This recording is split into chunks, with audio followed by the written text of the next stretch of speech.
All right, yo, so this video we're gonna be working on some basic leg lock entanglements, right? Some basic, I shouldn't say just basic, some are more advanced, but I think this video will mostly cover like all the different leg positions I could have, at least the basic ones, if you will, and then, like I said, some more advanced, right? So we'll just start with regular Ashi, right? When I'm in regular Ashi, I'm always trying to have my knee touch my ankle here, and I want my foot right on his hip. All right, so this is just your standard regular Ashi, and look where his leg is. It's on the outside. Here I could be doing straight ankle locks, heel hooks, different types of stuff, right?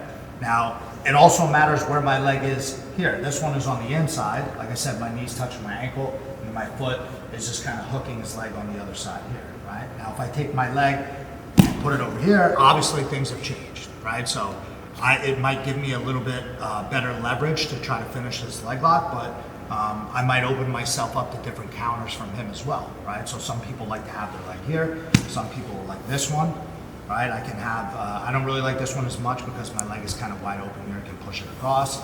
Some people like to have their leg curled all the way behind. This one is open here, right? See this kind of a different spot. Maybe if I'm just trying to control this leg. You know, if I have, depending on where I have my legs, is how I'm gonna finish this, right? If I have a straight ankle lock, I might be just stepping on his hip here. Both my legs are on this side, right? Or if I'm going for a heel hook, then I might want my foot kind of on his hip here, right? Kind of trying to open this up and keep his leg in here nice and tight, right? So this is more of like the outside position, right? Now it also matters where his leg is. Like I said, if I push it on the inside, now we're in 50-50, right? And back in the day in Tech Planner, we would call this roofing, right? I think we still do call it roofing. Why? I have no idea, right? But if you ever heard me going, roof his leg, right, I would be pushing it over to the other side, right? Now here is where I'd be looking for heel hooks. He could be doing the same thing on me. That's why they call this 50-50. We both kind of have a heel hook wide open here. He's got one too, if he wanted one, right? So usually I'm trying to cross my ankles here as much as possible so that way I can attack his feet where he can't attack mine. This is another thing I could do. I could put my legs like this. A little more nerve-wracking on this because I'm kind of open to a toe hold, but sometimes if the guy has no leg attacks, I'm not as worried, but definitely guy could just grab your foot and rip it. This is how Nicky Rod kind of tore off Gordon Ryan's foot when he broke it. Gordon had him in 50-50, and he had the legs triangled like so, and Nicky Rod just went back on a toe hold and ripped it as hard as he could, and his foot exploded, right? So to avoid that, I'll usually keep my ankles crossed and then down by his hip, right? He's still gonna be trying to force them apart and everything like that, and I might be having to play this game. Another little option I could do too, especially if you have long legs, is the X break, right? Where I push my legs open like this and I kind of hold onto his leg. Now, can you do like you're gonna do a calf crank? So I'll put your hands together, try to crank my legs together. Some people will tap to this, right? Generally, if I have my legs gunned out 100%, he shouldn't be able to tap me to this, unless the guy's like super yoked and he just rips your legs apart. But a lot of times if I have that, that gives me an opportunity to separate his legs and then maybe go for a heel hook on him. All right, so those are a couple different leg configurations for 50-50. There's other ones too where I bring my leg down, my foot goes on his hip, now my leg goes across. I'm not in 50-50 anymore. This foot kind of is, but this top one isn't anymore. You know, this might be like a 70-30 or whatever number they want to, put to that. But there's different fractions. I was never that good in math, but I do know all the leg entanglements. Right, I could also have my legs on this side too. But again, anytime I have a triangle, I'm kind of open to a toe hold.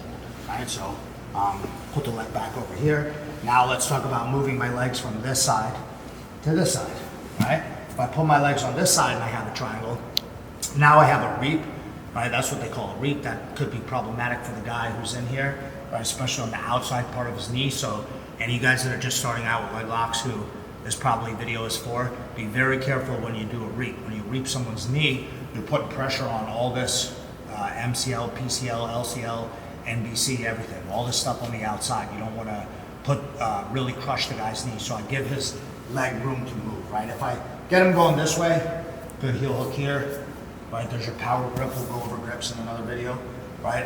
I could be reaping and having his leg stuck in here like so, right? I could also be on my side like this as well, right? With my legs across like this and still looking to try to find that heel, right? But that's a little bit different. I could also move his leg over to the other side when I roof this one And now if my legs are on this side, then you guys know that one's honey hole, right? So, or 411 or saddle or whatever you want to call it, right? Now my legs are on this side. I could triangle my legs here and keep them in nice and tight. I could be stepping on my feet here, but essentially his leg is on this side, and that's where I'll get an inside heel hook, or grab both of his legs, and then I'm in the position they call double trouble, right?